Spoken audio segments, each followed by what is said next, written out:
So as you can see, with the fuel pump out, a few parts will have to be changed over, such as the fitting and the other fitting that goes to the junction block to split to the two carburetors.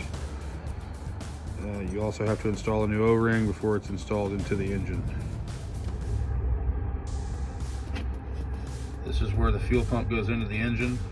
This is the bolt you will have to remove, as it has a part that goes into the fuel pump to lock it in. Then you have this lock nut that will go down against the block. When you're installing the fittings into the fuel pump, make sure that you use a tape that's rated for gasoline. Also, make sure that you leave the first couple of threads without any tape on them so that they don't get into the fuel pump itself, perhaps make it into the carburetor and clog up things.